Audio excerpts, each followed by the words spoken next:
Welcome back. British model and activist Munroe Bergdorf has made history by becoming the first transgender woman to be on the front cover of Cosmopolitan UK. It's the publication's 50th anniversary issue, and Bergdorf has been hailed as Changemaker of the Year. This has prompted a conversation around transgender rights and where South Africa stands in terms of promoting and protecting these rights. Joining me to discuss the issue is Jenna Bayer, psychologist and a trans woman. Jenna, thank you very much for being in studio with us tonight. Thank you so much. So first of all, the significance of this cover. As we said there, Cosmo is celebrating 50 years of trend setting, and that's very important. They play such a huge role in determining how we think about femininity, about gender, about issues like race, beauty. So what's the significance of Munroe Bergdorf on the front cover of Cosmo? The significance is that in a multicultural and multiracial world that we live in, it cannot be anymore that on front covers of these types of magazines you only have cisgender women. It cannot be like that anymore. Because for me and the trans community, the moment you now have trans women on the front cover, you are validating our existence and you are including us in the world as far as the media is concerned. But when you don't do that, you basically, and you're continually sending the message that, that the LGBTQIA plus community orbits around straightness and orbits around cisgender, and that we're almost lucky to be in the media. Now we're creating a norm by being on front covers, but now it has to be sustained. And similarly, where you have Barbie dolls, which aren't just white and blonde anymore, where you have different racial groups now. You're normalizing it and you're changing perception. So we sometimes look at the event itself only, but we need to look at the framing here, because that's also very important.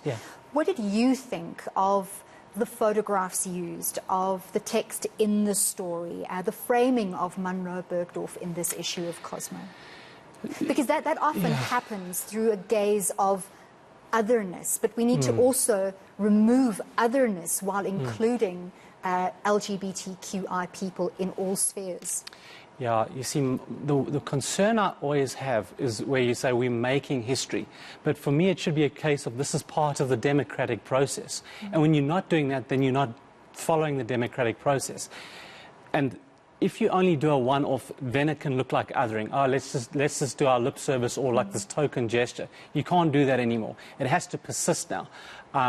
So whilst it's great, whilst it's a very good thing, it now has to continue, and it has to be normalized where you have interviews with the trans community in magazines, where you have where you show great achievements by the trans community, not just one-off front covers. Because the biggest thing for me, concern for me, is tokenism. But at least the ball is rolling, and it's a start. That's Cosmopolitan UK. Yeah. Let's bring that back to South Africa and look at where we are comparatively in our acceptance and our education about especially trans issues. Still a way to go. Personally, you know, I've been on TV and radio doing interviews as a psychologist, but I will say this. When I used to do interviews before coming out, I would do interviews on many different topics as a psychologist. When I came out as a trans woman, I would only do interviews on trans issues. So you kind of get boxed in. So that's the con. The good thing, though, is that we're at least starting and trying. So that's the good thing. So there's a good way and a bad way to look at it. In most schools, unfortunately, you still have boys' bathroom and girls' bathroom. You'll have teachers saying good morning, boys and girls, or good morning, ladies and gentlemen. And that's not always good, because you have some kids who identify as non-binary, who don't identify as either. And that can have a negative psychological impact, such as, you know, I don't belong, I'm not included here. And there's that word inclusivity again. So whilst for me it was quite a seamless process where I changed my passport and my ID and my, you know, my driver's license, I'm still concerned that hate crimes still very much exist against the trans community, and that schools aren't quite yet educating their kids in textbooks and talking about it that much.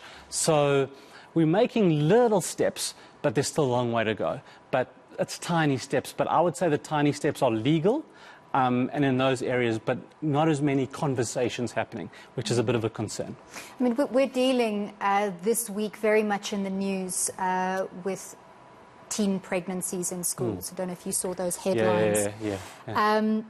And where discussions around basic cis sexuality are not even taking place in schools at an in-depth level where parents are reinforcing the education at home.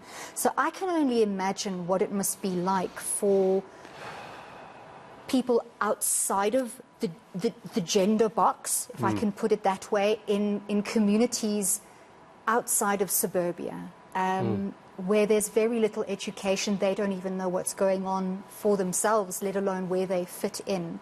Yeah.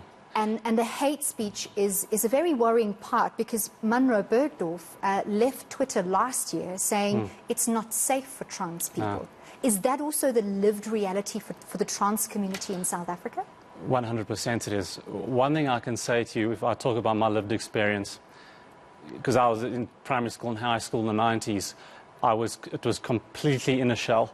I would sort of wear clothes underneath boys' clothes. I'd live a double life. So at school I'd be Jeremy, and then at home I would then be Jenna. So I just made a decision in my mind that this is the way you have to do it. The problem is that psychologically, as the years go, you start to crumble, and then depression kicks in, anxiety kicks in, to the point where in 2012 I had a panic attack in a shopping centre, because it just became all too much. So basically made a decision to myself. I said, you can either carry on conning yourself out of a life, or you can live your truth and make your problem your power. And that's when I started speaking in the media, joining foundations and speaking about democracy, creating awareness about democracy, because I realized, A, the influence I could have as a psychologist, and B, as a trans woman, and C, I realized how I was invalidating my existence. Because every time I would chip or be hard on myself, I was basically saying, well, you don't deserve to exist, and you simply can't do that, especially in the democratic process. I'm not looking to make history or do anything like that. I'm just doing things that should happen in a democracy. It's as simple as that. So, yeah, there are some good NGOs. There's one called Be True to Me who really helped me as a trans woman. Very good organisation. So there are NGOs out there doing great work. But more education is needed, because unfortunately we still live in a patriarchal, heteronormative society, and a long way to go still, but it's baby steps, yeah. Looking at what's going on at the same time, we also look at Vogue, that's British Vogue. Their February issue has 9 models, dark-skinned models of African heritage on its cover, and that's, according to the editor, that's an important statement of anti-tokenism. Yeah. So my question is, are we just at a point now where the world, and perhaps not necessarily South Africa, but the sort of first world, is far more open to broader change? Or do you think the coincidence of Munroe Bergdorf on Cosmo cover and 9 dark-skinned models on Vogue is just magazines trying to outdo each other? Yeah, I'm worried that that's kind of riding the crest of a wave. You know, they did it, let's follow suit, let's go through this little sort of purple patch, and when it dies down, we'll do something else. And unfortunately, that does tend to happen. That's what I was saying right at the beginning of the interview, will this persist? So great, she was on the front cover, but what will happen in two months' time? Will we move on to some other issue? And that there's a risk there of tokenism. If I was seeing that front cover, if I was someone who looked like that on the front cover, I'd say, okay, they're validating my existence. That's great. But I hope this continues. Will they recognize me?